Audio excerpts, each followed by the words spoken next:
Welcome to our show. Aibovan Vanakkam Assalamu Alaikum. I'm your Kader Master and this is the focus. Today we are going to focus on the election result of the Sri Lanka parliamentary elections. The topic is whether the election result would bring a real change to the country. Before everything, we would like to begin by extending our heartfelt congratulations to the NPP led by Comrade Anura Kumara Disanayaka for their unexpected yet well deserved victory in the recent parliamentary election.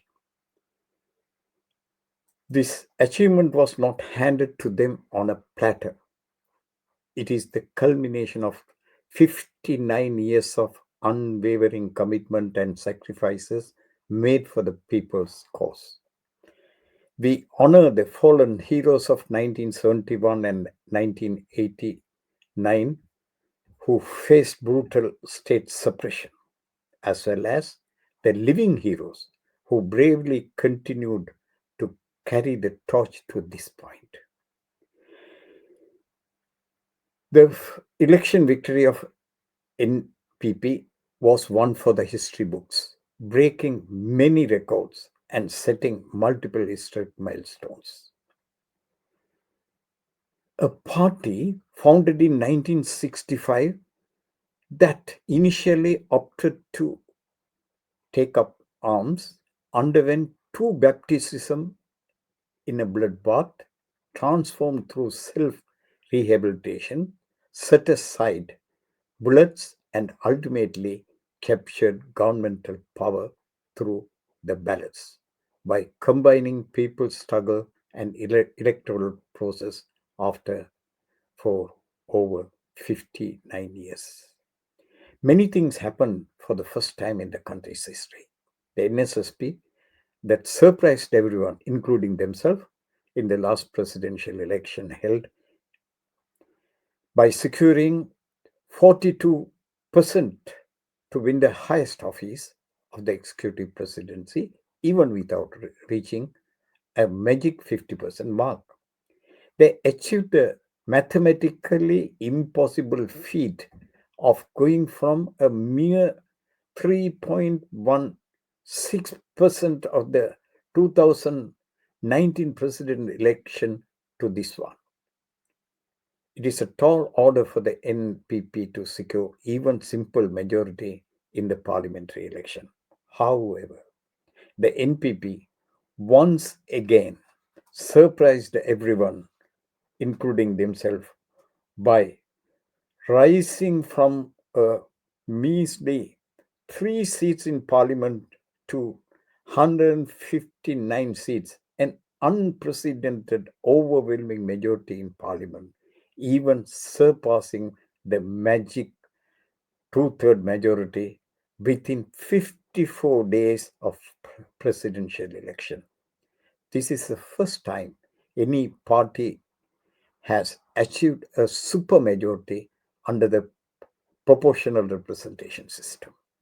This is the first time such a large number of newcomers occupying seats in parliament.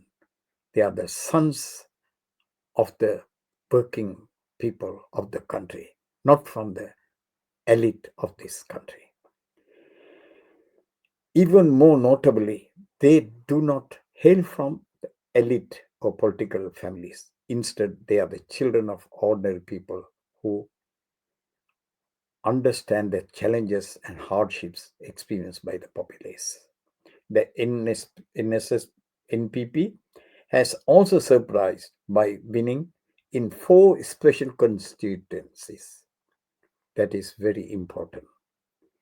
The traditional Tamil stronghold of Jaffna, as well as the singular stronghold of Homagama electorate, the Muslim majority Kalmana electorate, and the Nolia district, which is predominantly inhabited by Malay Tamils. Among these, the historic victory in Jaffna is very, very significant. The NPP has become the only political party in the South to win the Jaffna electorate district, and it would be the turning point, which would an essential factor to change the culture of the country in the right direction. The reason for this was the potential winner chose out to appeal to the not to appeal to the ethnic sentiments to boost its Sinhalese vote base. Instead, it presented a tactics and strategy slogan for the first time that it unified the entire people of the country. This marks the first occasion that an election has been carried out free from corruption, intimidation, or undue influence, and without misusing state power and state resources. For the first time, there were no victory celebration aimed at intimidating or harassing opponents. This was the most peaceful parliamentary elections in the parliamentary history of Sri Lanka. This general election will be remembered as a watershed moment in Sri Lanka's parliamentary history, marking a transfer of power from long standing corrupt elite to the everyday citizens. In essence, this is not the NPP's win, but also the victory of the people. For this reason, I refer this as second independence. Now, let us examine the factors that contributed to this reversal. First of all, the factors that triggered this change have not occurred in the last 4.5 years. They have been developing since the country gained independence in 1948. We addressed this in one of our previous videos titled, Is Our Struggle Only Against Corruption? So I won't go into detail here.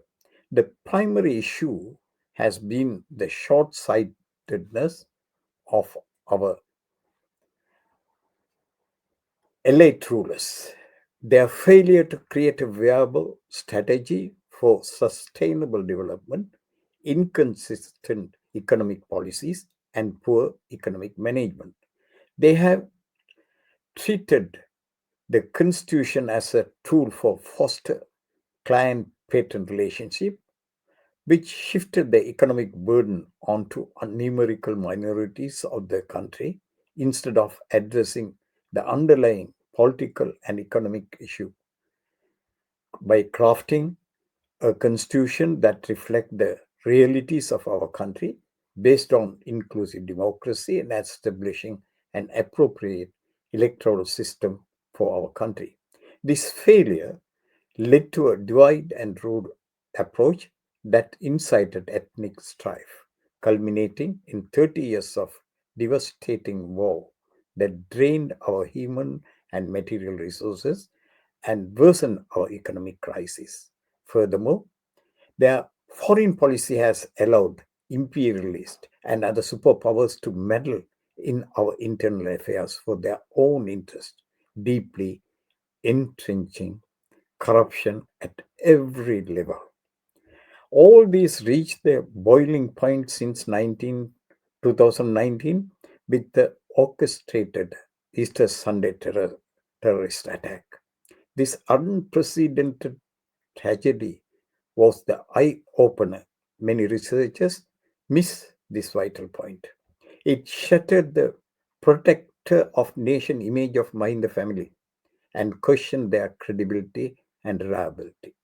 That was not only the beginning of the downfall of Rajapaksa dynasty, but also it dealt a serious blow on the Jatika Chintaniya based ultra ethnic nationalism represented by Rajapaksas and his cohorts. It undermined the protector national image. Then the COVID, followed by the default of foreign debt repayment and the economic crisis that led to Aragalaya. The Aragalaya, for the first time, the people, especially the youth, recognized their own power and strength and began to assert themselves.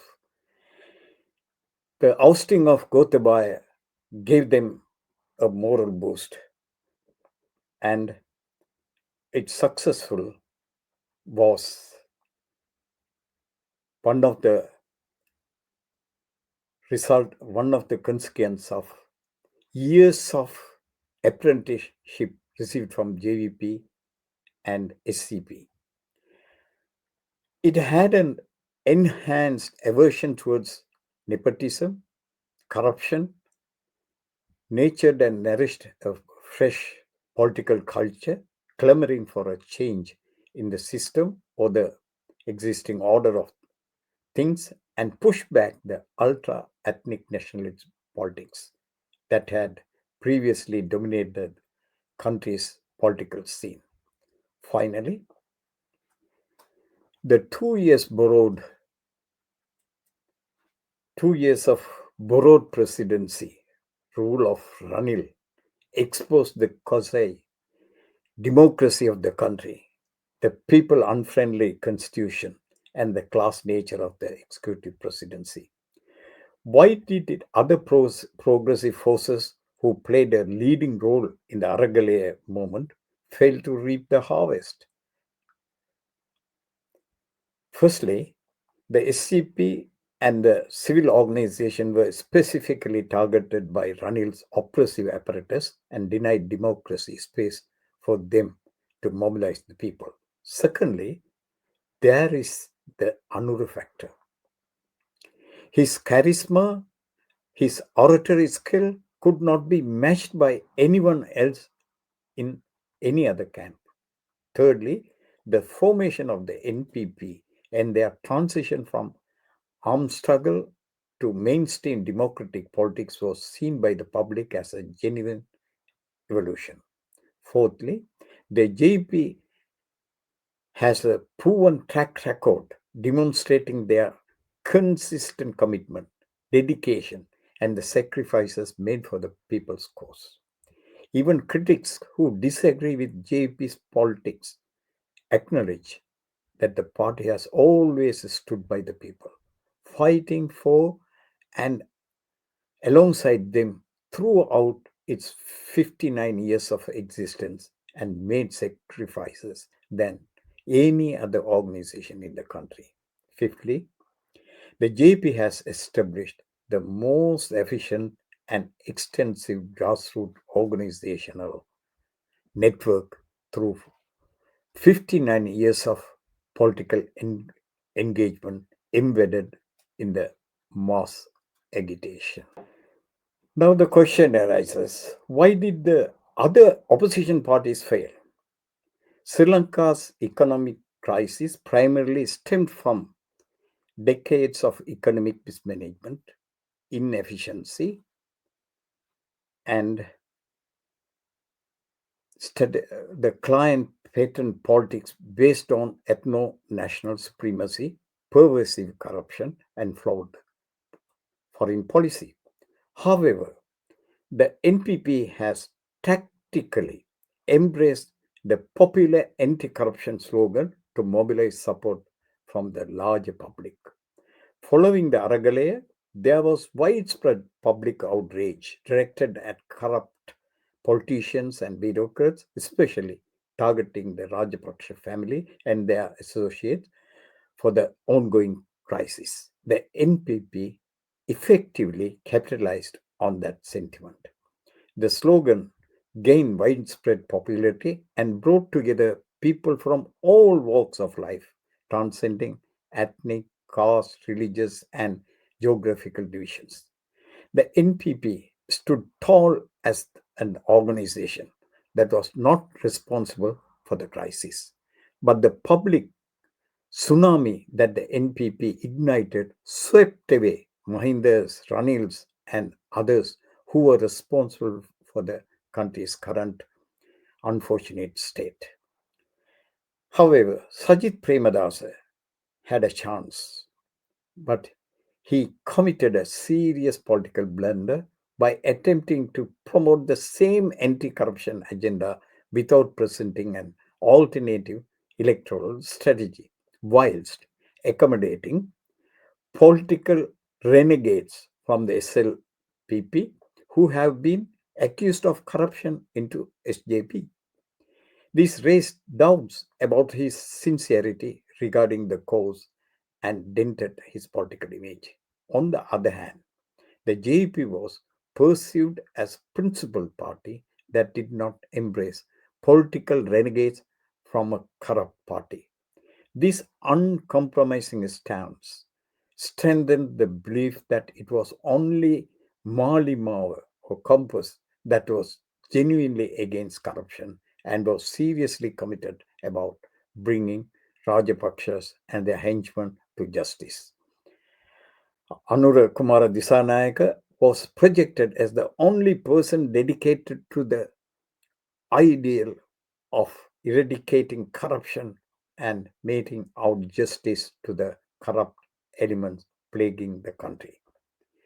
The commendable performance of President elect AKD, Anura Kumara Disanayaka, and his smallest cabinet of 3 members in the world in relinquishing perks and privileges, minimizing extravagance, and adopting a new work style characterized by simplicity and a people friendly approach have captured the admiration of many new voters. The undecided voters who refrained from supporting AKD in the presidential election out of fear of potential repercussions and uncertainty about his chance of winning overwhelmingly backed the NPP this time. So that is the reason for their brutal majority in the parliament. Now, the this brutal victory in itself has a challenge and the danger. The extraordinary and overwhelming support given by the people across the country, on the one hand, reflects their frustration with previous regimes, and on the other hand, it shows their trust on the NPP and its leader Anurukumara Disanayaka. Achieving this supermajority places significant pressure and challenges on the government, as the government that endure unbearable hardships and seeking lasting solution of the people. Therefore, it is the responsibility of the new government to demonstrate its ability to manage this pressure and meet the expectation of the broader populace while steering clear of the dangers of power intoxication and the arrogance that could set in. For the first time, communities countrywide have placed their trust in a political party from the south, the NPP, which they see as a unifying force. Throughout the history, there have been instances of missed opportunities. But if this chance is wasted, the consequences could be more severe and serious than ever before. Thus, this moment is critical. It is now or never. Now, we celebrate the victory in Jaffna. At the same time, we must forget that people has by supporting NPP, they have thrown a challenge to this government. Up to this point of time, there was a perception that the Tamils will not vote for a singular leader. They are not ready for build a united Sri Lanka. They are not ready to accommodate or look at the grievances of Sinhalese people and unite on a common cause. All that shattered now, and now they say in a louder, they say here You say you are changed. We also ready to change. Bring about the change you promised us. That is the challenge to this current government. So the support given by the people of Jaffna is another challenge to this government, as well as the same challenge is posed from the Malay Tamils as well as the Muslims. The other challenge is that traditional corrupt and racist old gods have suffered defeat, obviously, but they haven't been entirely eliminated. While dangerous elements like drug dealers and criminal gangs may have fallen into obscurity, they have not disappeared entirely. These groups are likely waiting for an opportunity to undermine the government. The NPP government must show no leniency in eradicating these threats.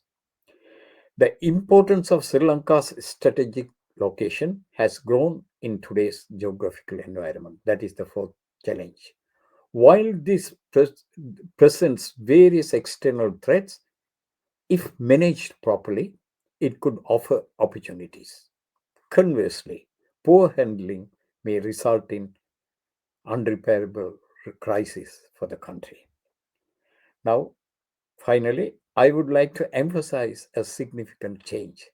The previous government was not accountable to the people. Instead, they were beholden to their patrons, drug dealers, underworld gangs, and corrupt businessmen who funded and campaigned the MPs or ministers' election and expecting a substantial return through misappropriation of state resources and the abuse of power. This time, however, a new electoral culture has emerged in the wake of the last parliamentary election, establishing a genuine social contract with the voters. This is the contract. If this it is violated, the opposition will rise directly from the populace, not from the opposition in the parliament. This optimistic development will be further supported by various civil society groups involved in Aragalaya, awaiting the opportunity at the corridors of power. With this friendly note, I wrap up today. If you enjoy the video, kindly consider subscribing and sharing. Looking forward to seeing you next time. Thank you for watching.